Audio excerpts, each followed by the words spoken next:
आमे पुरातन छात्री आम मातृ अनुष्ठान महिला उच्च माध्यमिक विद्यालयर रजत जयंती उत्सव पालन अवसर रे समस्त शुभेच्छा और शुभकामना।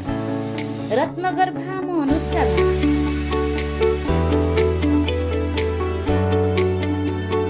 आम परी कादुओ पिंडुला को सुंदर मूर्ति करी जीवन्यास देइछि एही अनुष्ठान जहार कଳରେ आमे पढ़ीछु खेलीछु अभिमान करिछु गाली शुणीछु पुणी सबुरी उपरे मन भरी सुंदर भविष्यतर स्वप्न देखिछु। परवर्ती जीवन रे आमे जिए जेउठी जेउ परिस्थिति रे रहिले भी हृदयर गभीर प्रदेश रे उंकी मारुथिबा सेही स्मृतिर सामुका को आसंतु आमे साउटिबा मालाटीए तैयारी करी विगत 30 वर्ष स्मृति को मने पकाइबा।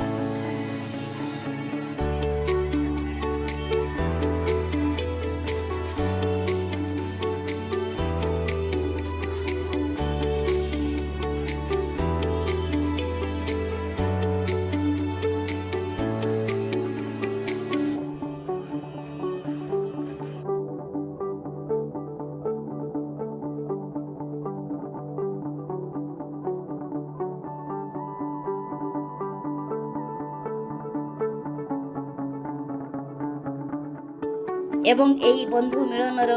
महापर्व रे निजे आनंदित हेबा सह परवर्ती पीढ़ी पाई वार्ता प्रदान करिबा। मो भोगराई सबुरे सुंदर शोभा तार मनोहर पान धान मीन गुआ नड़िया रे पटे सिए भरपुर दक्षिणे जाहार चरण धौछि सागर फेनिले नीति ताल सारी आउ कीर्तनिया ताकू निकटे देखुछि अति चंदनेश्वरंको बाहु छाया तोले रहिछि आनंदे अति भूषण्डेश्वरंको गारी माकु नेई गौरवे फुलाए छाती रक्षा कवचता मा विशालाक्षी रहिछि नयन फेई आपदे विपदे साहा हुए सिए मारो हृदय नेई सुवर्ण रेखारो कुळु कुळु नादे पुरी उठे कोळ तारो पागली हेले से अटकाइबाकू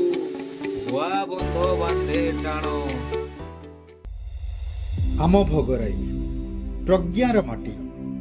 कला संस्कृतिर उर्वर भूमि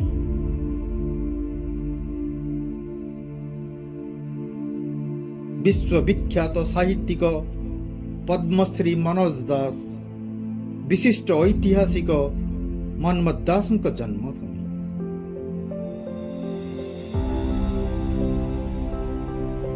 आम अंचलर राजनेता दुर्गा दास प्यारीमोहन दास डॉक्टर कार्तिकेश्वर पात्र उमाराणी पात्र डाक्तर कमला दास श्रीजुक्त अनंत दास ओडिशा राजनीति रे जणे जणे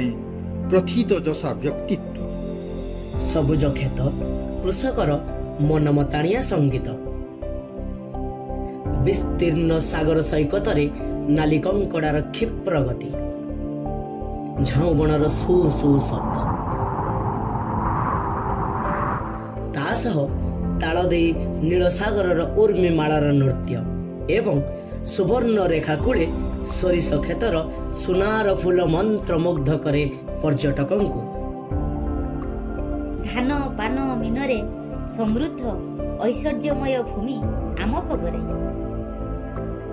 उभय लक्ष्मी और सरस्वती आशीर्वाद भूमि गंग वंश राजांको गंग विजयर स्मारकी से स्मारकी स्वरूप स्थापित आम विजय बासुली मंदिर सेठारे अधिष्ठात्री देवी होउछंती मां बासुली जहांको नामरे ये भोगराई नामित से होउछंती भोगर देवी एतद व्यतीत एठारे शोभा पाउछंती शैव पीठरे बाबा चंदनेश्वर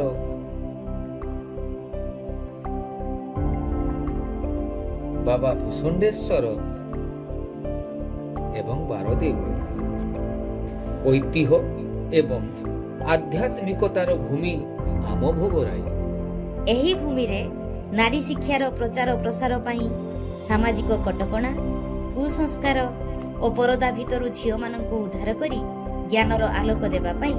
ସା ବିଦ୍ୟା ଯା ବିମୁକ୍ତଏ ତମ ସ୍ୱମା ଜ୍ୟୋତିର୍ଗମୟ ନୀତି ଆଦର୍ଶରେ 1993 ମସିହା ଅଗଷ୍ଟ 5 ତାରିଖରେ ପ୍ରତିଷ୍ଠିତ ହୁଏ ଆମ ଶିକ୍ଷାନୁଷ୍ଠାନ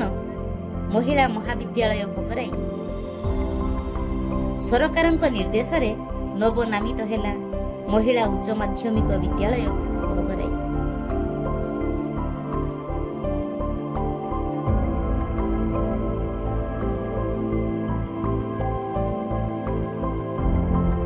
ବହୁ ଦିବଙ୍ଗତ ମହାନ ଆତ୍ମା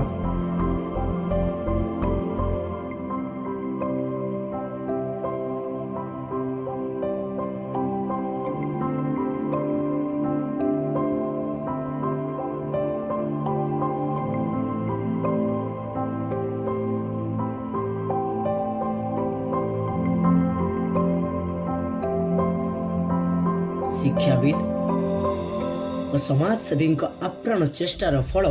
ଆମ ବିଦ୍ୟାଳୟ।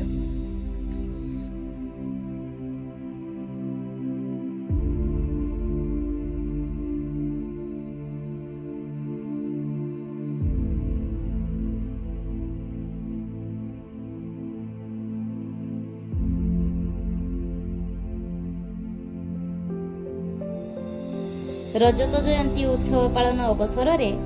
ସେହି ଦିବଙ୍ଗତ ମହାନ